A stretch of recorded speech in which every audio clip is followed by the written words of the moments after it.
Bitcoin opened this week in negative territory as its price wobbled around a key support, resistance level of $57,000. The benchmark cryptocurrency was down 0.97%, trading for $57,639 ahead of the New York opening bell Monday.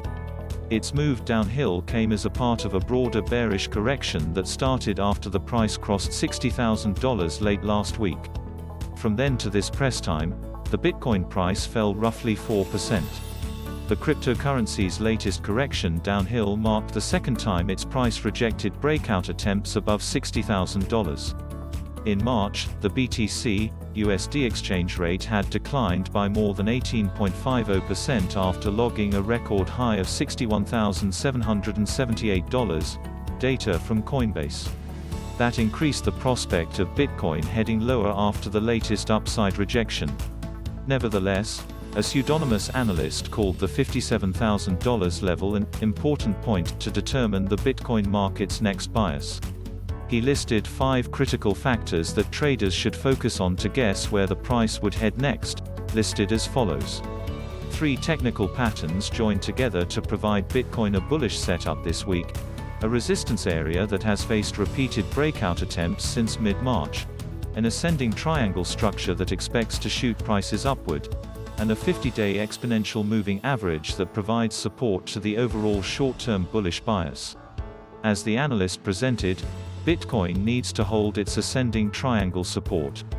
If the cryptocurrency fails to do so, a decline towards the 50 EMA would still protect its upside bias.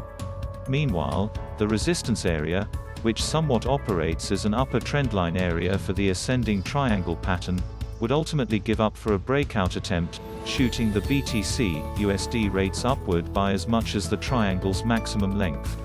That would put the pair en route to $70,000, but for now, it risks declining towards $54,000 to test the 50 EMA. The analyst spotted 2 anti-bullish indicators: a descending triangle on Bitcoin one-day relative strength indicator and a very squeezed Bollinger Bands Width. A declining RSI against a rising price medium term alerted about a potential bearish divergence. That means that Bitcoin's upside momentum is slowing down. Traders may express their bullish exhaustion down the road. Meanwhile, with Bolinger Bands Width lowering, it reflects declining price volatility in the Bitcoin market. That typically leads to a sudden trend explosion to either end, uptrend or downtrend. Coupling that with the bearish divergence alert, the maximum risk appears to be on the downside.